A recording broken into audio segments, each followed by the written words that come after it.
La ciencia del valor. Capítulo tercero.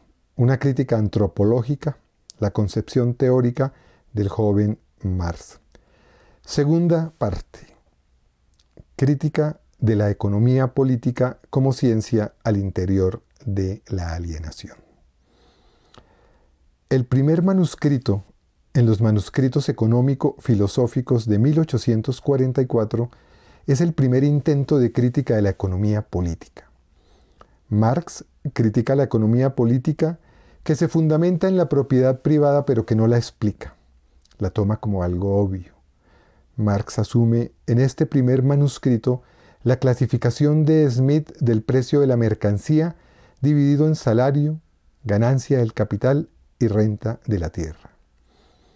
Marx considera perjudicial para los trabajadores esta división que Smith da por descontada. Además, busca captar las relaciones sociales y no quedarse en las condiciones físicas de la producción como hace la economía política. Marx busca criticar a la economía política en forma inmanente desde la perspectiva de los propios economistas. Examina la contradicción entre la afirmación de que originariamente el producto completo del trabajo le pertenece al productor, pero que en la realidad le queda la parte más pequeña. Esta contradicción es también el dilema fundamental de la filosofía social burguesa. En el texto sobre el trabajo alienado, Marx profundiza la crítica. Distingue entre expresar leyes y comprenderlas conceptualmente. Insiste en que la economía política parte del hecho de la propiedad privada, pero no la explica. La economía política no aclara los motivos de la división entre trabajo y capital, ni entre capital y tierra. Sustenta esta división en las razones del capitalista, es decir, presupone lo que debería explicar. La economía política argumenta según la posición de los poseedores de mercancías. Marx considera necesario buscar el nexo entre la propiedad privada, la separación de trabajo, capital y propiedad de la tierra. Marx apunta a una reconstrucción del objeto de la economía política. A partir de esto, expone 4 célebres aspectos de la alienación. La primera alienación corresponde al objeto del trabajo. El objeto del trabajo se eleva frente al trabajador como un ser extraño, como una potencia independiente del productor. Es una figura similar al análisis del cristianismo realizado por Feuerbach, en el cual Dios es la esencia autonomizada del ser humano que lo domina. Aquí, el ser humano está dominado por su producto.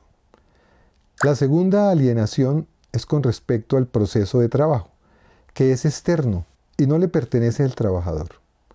Su trabajo no es voluntario, sino trabajo forzado. La tercera alienación surge de las 2 anteriores. Marx la denomina alienación de la esencia de género, con base en Feuerbach, pero la amplía al considerar que el ser humano produce el propio mundo, algo que dicho autor no había considerado. En Marx, el concepto central es el trabajo y la producción material. La actividad productiva, el trabajo, es la realidad de la vida de género del ser humano. El trabajo alienado reduce la vida genérica a medio de la vida individual. La esencia de género es una actividad libre y consciente. El cuarto aspecto de la alienación es la alienación del hombre por el hombre, la atomización y hostilidad recíproca entre los individuos particulares. Marx busca explicar la propiedad privada a partir del concepto de trabajo alienado. El producto del trabajo no le pertenece, aparece como una potencia extraña. La propiedad privada resulta del análisis del concepto de trabajo alienado.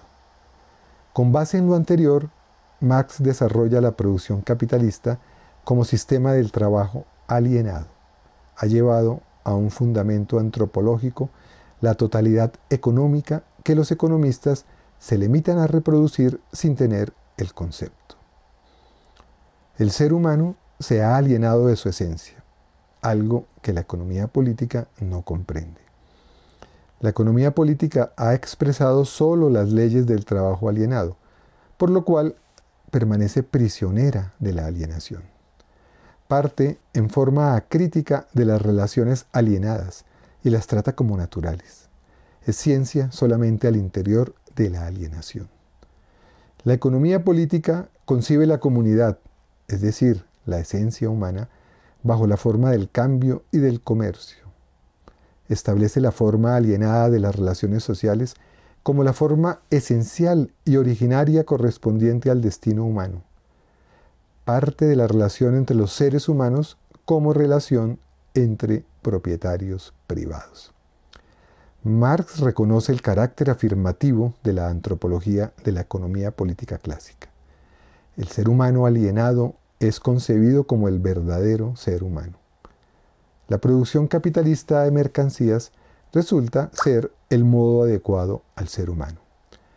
Marx todavía no critica el fundamento antropológico de la economía política, sino el tipo de antropología a la cual opone otra antropología. Marx no se ha liberado del antropologismo que caracteriza el campo teórico de la economía política. Fundamenta su explicación en una esencia del ser humano. Esencia humana. El debate sobre la continuidad o discontinuidad de la teoría de Marx gira en torno a este concepto de esencia, de si se mantiene en la crítica de los Grundrisse y en el Capital. Marx, en los manuscritos de 1844, concibe la objetividad de la esencia de género como producción objetiva, en lugar de la razón, la voluntad y el corazón, como plantea Feuerbach. Para este autor, la figura decisiva de la alienación humana se encuentra en la religión. Para Marx está en otros ámbitos. La historia universal no es más que la generación del hombre por el trabajo humano. En el desarrollo histórico se despliegan las fuerzas esenciales del ser humano, planteamiento que toma algunos elementos del concepto hegeliano del trabajo. Para Marx, aquí se encuentra la realización de la esencia del ser humano.